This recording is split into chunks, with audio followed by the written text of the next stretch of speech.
안녕하세요. 리치머니입니다. 대한민국이 정말 위기죠. 사상 유래를 찾아볼 수 없는 장기적인 무역 적자로 나라 살림은 쪼그라들고 있으며 코로나 극복에 막대한 재정이 들어가다 보니 국가 부채율도 사상 최고치를 경신한 지 오래입니다. 물론 거기엔 정치인들의 무분별한 포퓰리즘이 한몫했다고 지적하고 싶습니다. 일시적인 경기 침체이고 언제나 그랬듯 위기를 극복할 거라는 낙관하시는 분들도 있으시지만 우리나라를 이끌어갈 미래 세대가 너무 부족한데요. 너무 잘 아시다시피 출산율이 세계 최저입니다.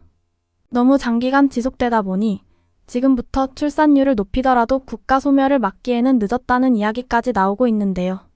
그런 와중에 우리 한동훈 장관이 대안을 제시했습니다. 그가 꿈꾸는 우리 대한민국의 미래, 같이 한번 들어보시죠.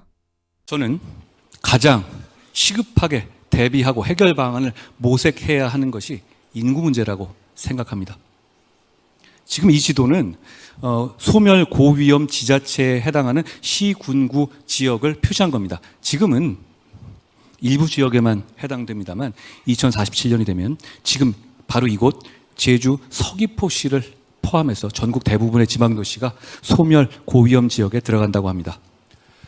저출산 고령화는 인구를 감소시키고 그 결과 노동력 부족을 야기하며 수요와 소비의 감소로 우리 경제와 사회 전 분야에 굉장한 파급 효과를 가져올 겁니다. 여러분들 모두 걱정하다시피요. 이건 서울대학교 인구정책연구센터의 자료인데요. 2021년과 2100년에 우리나라 인구 추계를 보여주는데요. 2100년이 되면 저출산으로 인해서 총 인구가 2천만 명 이하로 줄어들 뿐 아니라 15에서 64세 생산 가능 인구보다 노인층이 더 큰 비중을 차지하게 될 겁니다. 순수 한국인의 인구 구조가 이렇게 될 거라는 거, 이건 이미 바꿀 수 없는 미래입니다. 산수 계산상으로도 이걸 바꿀 수는 없을 겁니다. 내국인의 자체 출산율 증가만으로 이 추세가 바뀌기는 이미 늦었기 때문입니다. 결국 이대로 두면 우리나라는 지속적으로 발전하기 어렵습니다. 아니, 대한민국이라는 나라의 존속 자체가 위협받게 될 겁니다. 우리나라에서 영업하고 우리나라 사람들 직원으로 공용하며 우리나라의 자본시장과 금융시장에서 자금을 조달하는 여러분들께 특히 심각한 상황일 것 같습니다. 더 체감하실 거고요. 제가 오늘 이 자리에서 이 문제를 강조해서 말씀드리는 이유기도 합니다. 이런 인구 감소와 저출산 고령화 문제에 대해서 어떻게 대응해야 되겠습니까? 어떤 준비를 해야 될까요?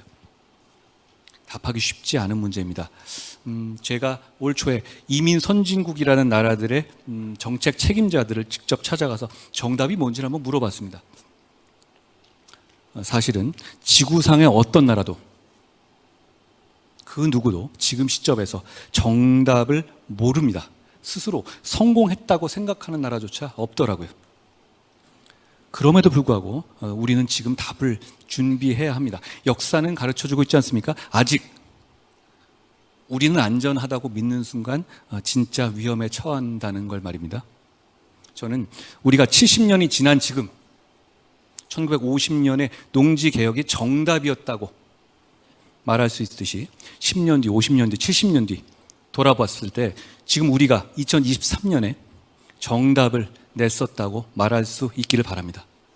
내국인의 출산율을 높이기 위해서 정부가 여러 가지 정책을 하고 있잖아요. 지속적으로 노력해야 하는 건 당연합니다. 최선을 다해야 하고 최선을 다할 겁니다.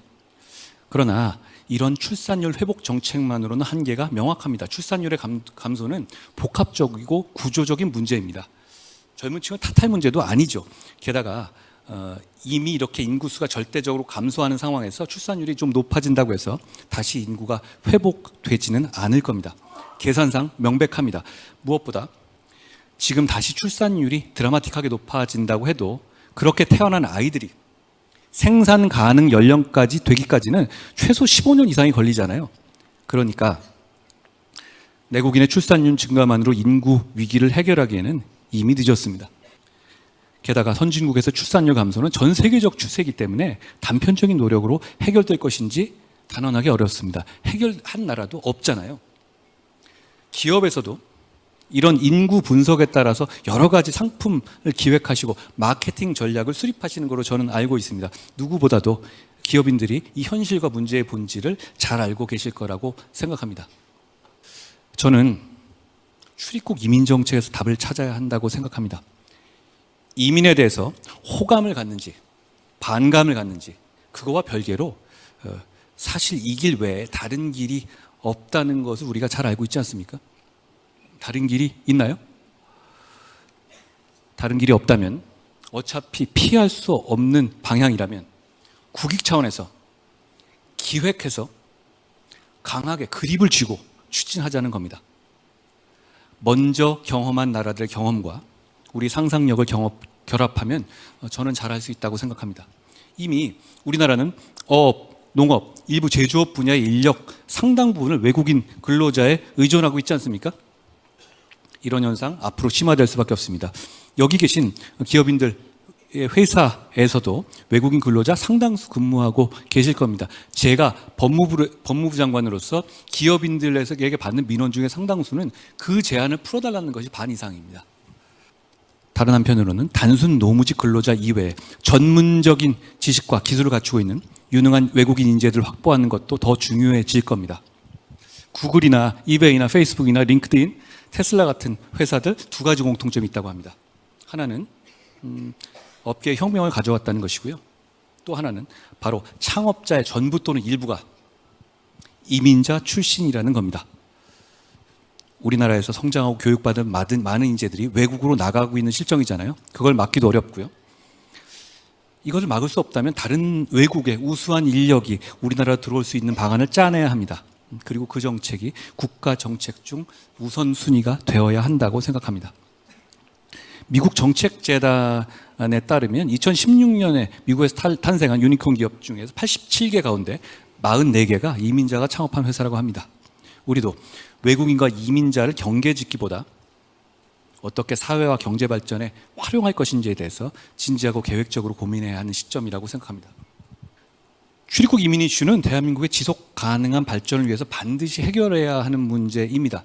저는 작년 취임 초부터 이런 출입국 이민 정책의 개편을 준비하면서 독일, 프랑스, 네덜란드 등 이민 정책의 선진국이라고 하는, 본인들은 그렇게 생각하지 않더라고요. 그런데 장관이나 이민청장 등 최고 책임자들을 가서 만나고 그 나라의 이민 정책을 분석해 봤습니다. 저의 분석 결과는 이랬습니다. 이민 정책을 성공했다고 단언할 수 있는 선진국은 없습니다. 그런데 이민 정책을 하지 않는 선진국도 없습니다. 지금까지 우리는 체계적인 이민 정책을 준비하지 않아 왔습니다. 그게 현실이었습니다. 그런데 지금 우리가 맞이한 현실은 출산율 0.78입니다. 출산 연령 인구 자체가 좀 작아지기 때문에 분모가 작아지니까 이 숫자가 조금 높아져서 착시 현상이 생길지는 모르겠습니다만 이미 출산 장려만으로 인구 절벽을 극복하기엔 늦었습니다. 이제 체계적인 출입국 이민 정책 없이 대한민국의 미래는 없다고 생각합니다. 그런데 늦지 않았습니다. 애써 긍정적인 면을 보자면 우리는 선진국들이 각기 다른 실패담을 분석해서 지름길로 갈 수 있는 이점이 있습니다. 5년, 10년 뒤에는 분명히 외국인들의 자발적인 기여를 활용하면서 동시에 그로 인해서 피해를 볼 수 있는 내국인들의 불안까지도 꼼꼼히 챙기는 나라가 세계를 선도하게 될 거라고 생각합니다. 저는 그게 우리나라가 되기를 정말로 바랍니다. 정말 이 시기를 놓치면 10년 뒤에 왜 그때 너네 그런 거 안 했어? 라고 원망받고 후회하게 될 거라고 생각합니다. 더 늦기 전에 방향을 정하고 체계적으로 신속하게 추진할 필요가 있다는 점에 공감하실 거라고 생각합니다.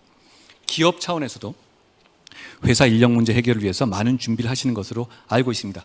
다만 앞서 말씀드린 농지개혁 사례와 마찬가지로 공적 영역에서 정부가 좋은 제도를 만들고 인프라를 구축하는 것이 정부의 역할이고 이것이 반드시 필요하다고 생각합니다. 그런데 우리의 출입국 이민 정책이 그동안 어땠는지 간단하게 말씀드리면 여러 부처로 분산되어 있었거든요. 그 영향을 정교하게 분석하고 책임 있게 답할 수 있는 기관이 없었습니다. 그런 관점에서 국익의 관점에서 출입국 이민 정책을 일관된 방향으로 추진할 수 있는 컨트롤 타워를 만드는 것을 이제 검토해 볼 필요가 있다고 생각합니다. 모두의 문제는 누구의 문제도 아닌 게 되잖아요. 지금까지 외국인 정책이 그랬습니다. 법무부가 출입국과 비자를 담당합니다. 노동부가 외국인의 노동을 담당합니다. 여가부가 다문화 가족을 담당합니다. 각기 자기 시각에서 담당해왔고 그러다 보니 정작 불편하고 중요한 거시적인 질문에는 누구도 책임지고 답하지 않아도 되는 구조가 되어왔던 겁니다. 그러니까 지역별로 외국인들이 편중되어 있는 곳도 있고 그분들이 어떤 일을 하는지라든가 이런 부분에 대해서도 계획되질 않았습니다.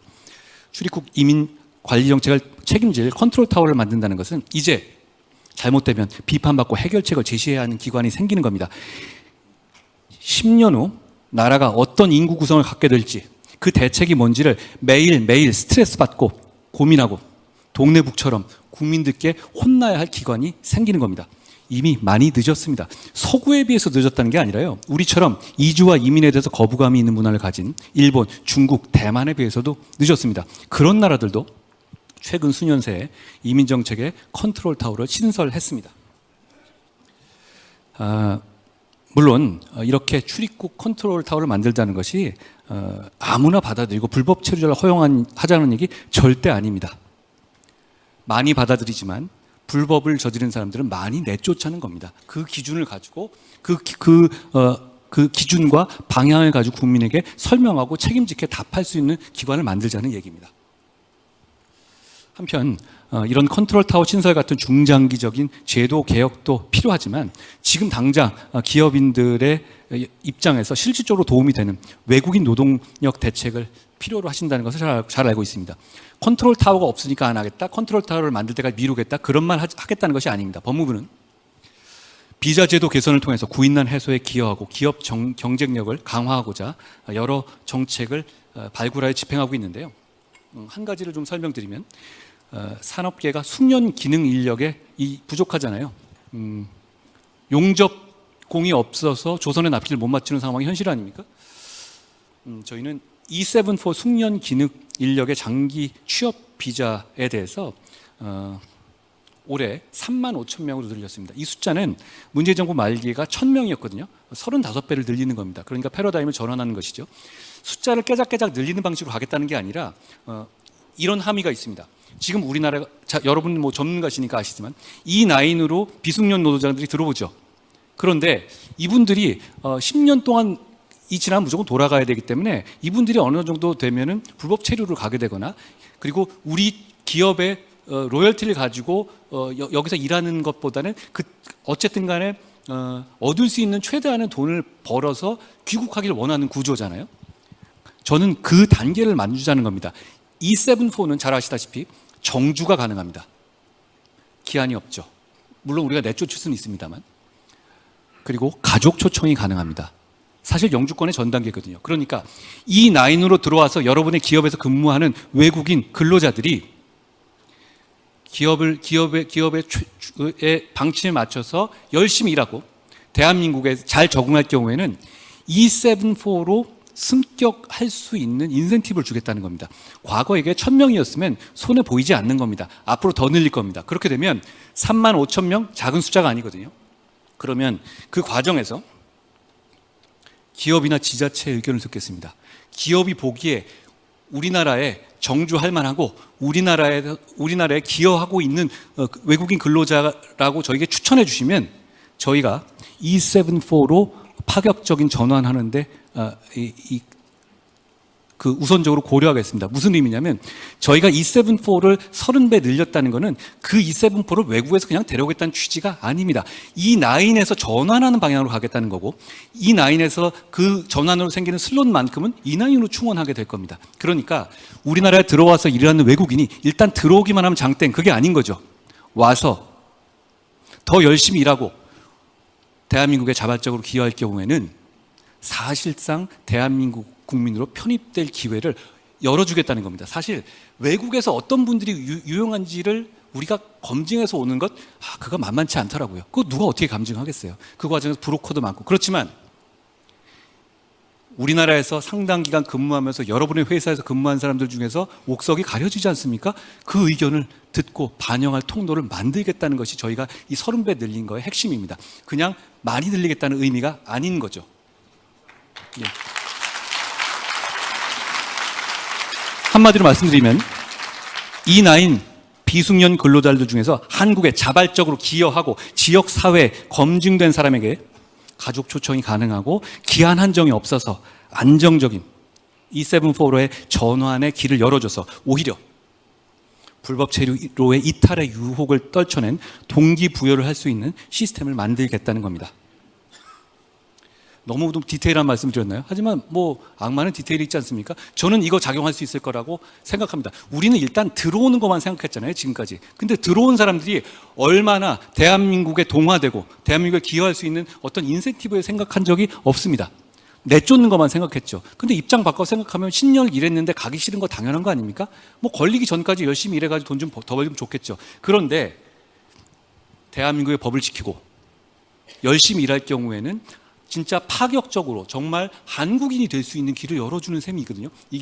이게 영주권은 아닙니다만 E745에서도 어떤 그 한국에 기여를 하게 될 경우에 역시 영주권의 길도 열려 있습니다. 누구처럼 3억을 5년 갖다 놓으면 영주권 준다? 이건 말이 안 됩니다. 그렇지만 대한민국에서 10년 동안 열심히 일한 사람들, 검증되고 대한민국에 봉사한 사람들에게 영주권 주는 거 그게 왜 안 됩니까? 그런 사람들 받아들여야 되는 거 아닙니까? 그 검증을 우리가 하자는 겁니다. 기업인들이 할 수 있고 지역사회가 할 수 있게 그런 인센티브 구조를 만들겠다는 점을 말씀드립니다. 그리고 중장기적으로는 검증된 숙련 근로자나 고소득의 이공계 인재 등에 대해서 더욱 문호를 확대해야죠. 그리고 그분들이 한국에 오기를 꺼리는 나라, 대한민국은 하이닉스의 나라고 삼성전자의 나라 아닙니까? 왜 IT 인력이 안 들어오겠습니까? 제가 보기에는 예측 가능성이라고 생각합니다. 5년, 10년 뒤 과연 대한민국이 계속 내 가족과 살 수 있을 것인가? 그런 부분에 대한 예측 가능. 유능한 분, 검증된 분에 대해서는 파격적으로 드려야죠.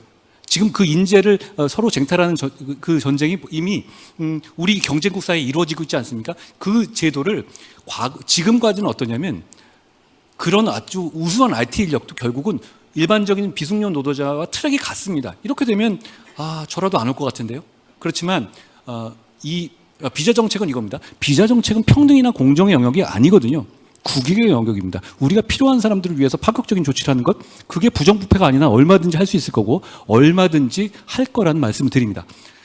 그리고 노동시장 및 이민정책적 고려를 바탕으로 취업 비자의 총량을 사전에 공포해서 기업의 인력 조달 계획 수립에 있어서 예측 가능성을 높여드리려고 합니다. 저희가 발표하면 의견을 주십시오. 너무 어떤 분야가 모자르면 말씀을 해주십시오. 우리가 기업에서 우리가 지금 비자를 하는 것은 어떤 산수 문제 푸는 게 아닙니다. 우리나라가 잘 살고 기업이 잘 되기 위한 거잖아요. 그러면 의견을 많이 주십시오. 왜냐하면 저희는 잘 모르거든요. 다만 잘하고자 하고는 선의와 그 마음이 저는 있습니다. 그러니까 알려주십시오. 그러니까 저희가 몰라서 무능해서 놓치는 일이 없도록 해주시면 좋겠습니다. 그리고 주요 국가들의 사례를 보면 이민 유입이 증가하면 내외 외국인 간의 갈등이 사회적 문제가 되는 경우가 많이 있습니다. 어느 나라나 그랬죠. 그거는 첫 단추를 잘못 낀 면도 있습니다. 프랑스나 이런 나라들은 일단 노동의 관점에서 무조건 받아들이고 나서 70년대에 그런 부분들이 쌓인 거가 지금 터지는 면이 있거든요. 그러나 우리는 외국인 출입국 문제에서는 국익을 최우선으로 그립을 강하게 잡고 대단히 계산적으로 외국인 정책을 추진해야 한다고 생각합니다. 좀 냉정하게 말씀드리면 외국인 정책, 출입국 외국인 정책은 인류애를 위한 것이 아닙니다. 우리의 국익과 우리 국민의 이익을 위한 이민 정책이어야 한다고 생각합니다. 법무부는 지방자치대와 협력하고 기업과 협력해서 외국인의 입국부터 정착까지 전 과정을 고려한 체계적인 통합 정책을 추진해 나갈 거라는 말씀드립니다. 한 가지 더 말씀드리면 제가 외국에 들어갔을 때 거기 있는 장관들에게 물어봤습니다. 우리가 지금 출발해서 외국인 정책을, 이민 정책을 하려고 하는데 한 가지만 얘기해 달라. 그랬더니 독일도 그렇고 프랑스도 그렇고 네덜란드도 그렇고 특히 네덜란드 장관은 이민이 1세대거든요. 법무장관이. 이번에 실각했습니다만. 그런데 그분들이 자기들이 성공했다고 생각을 안 하시더라고요. 굉장히 어려운 문제다. 그렇지만 지금 다시 제가 이렇게 물었습니다. 다시 돌아가서 제일 처음 외국인의 이민정책, 이주정책을 할 때 뭘 고려하고 싶냐라고 물었습니다. 근데 공통적인 답 이렇게 하시더라고요.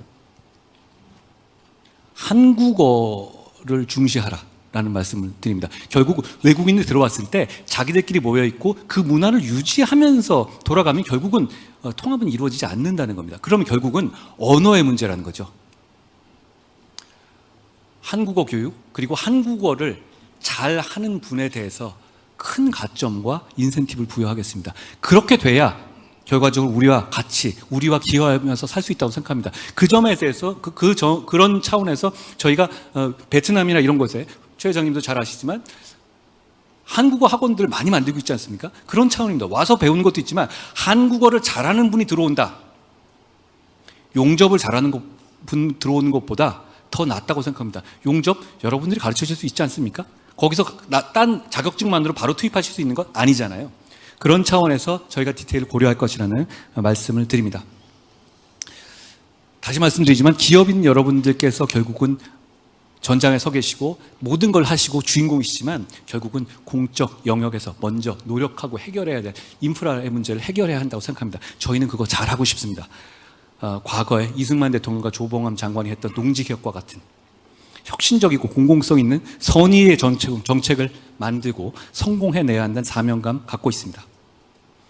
지금까지 농지개혁 등 우리나라 근현대사 속에서의 제도개혁 사례에 대해서 그리고 우리가 당면한 인구 문제에 대해서 두서없이 제 생각을 말씀드렸습니다. 이 제목이 바뀐 거 보면 아시겠지만 제가 제목 우리 스텝이 써온 거 보니까 아유 너무 뻔한 얘기 같아가지고 제가 며칠간 생각한 말씀을 드리는 겁니다. 별 의미 없이 여러분의 귀한 시간을 뺏은 것 같은 걱정도 듭니다. 농지개혁과 산업화 정책이 5년, 10년, 50년 뒤에 우리나라 발전에 필요한 인프라를 마련한 것처럼 우리 정부도 인구 문제에 대해서 국가 100년 대계 차원에서 충실히 대비하겠습니다. 기업인 여러분께서도 함께 지혜와 힘을 모아주시기 바랍니다.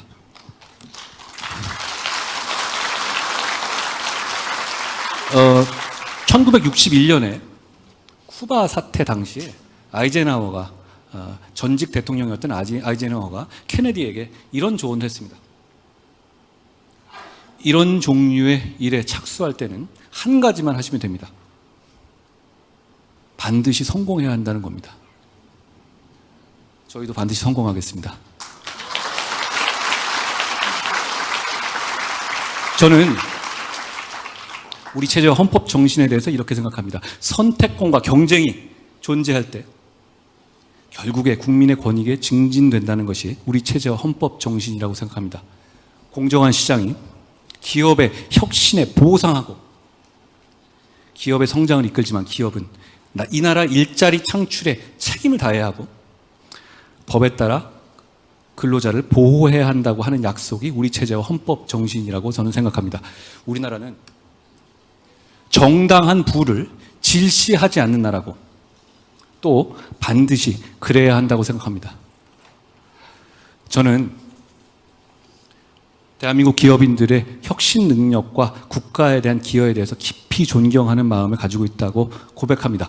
정부는 어떻게 하면 기업의 성공을 도울 수 있을 것인지 항상 고민해야 한다고 생각합니다. 저희는 그렇게 하겠습니다. 석기 시대가 끝난 것이 돌이 부족해서가 아니었고 청동기라는 혁신 때문에 된 것 아닙니까? 새로운 시대를 여는 혁신의 주인공이 세계 혁신의 주인공이 대한민국의 기업인들이 되기를 정말로 바라고 응원하겠습니다. 경청해 주셔서 고맙습니다. 이번 준비한 내용은 여기까지입니다. 영상 재밌게 보셨나요? 유익하셨다면 주위에 공유 많이 부탁드리겠습니다. 평소 궁금하신 내용이나 다뤄줬으면 하는 것이 있으시면 댓글로 남겨주시면 영상 제작에 참고하겠습니다. 지금까지 복지 절세 돈 되는 정보 전달 전문 리치머니였습니다. 감사합니다.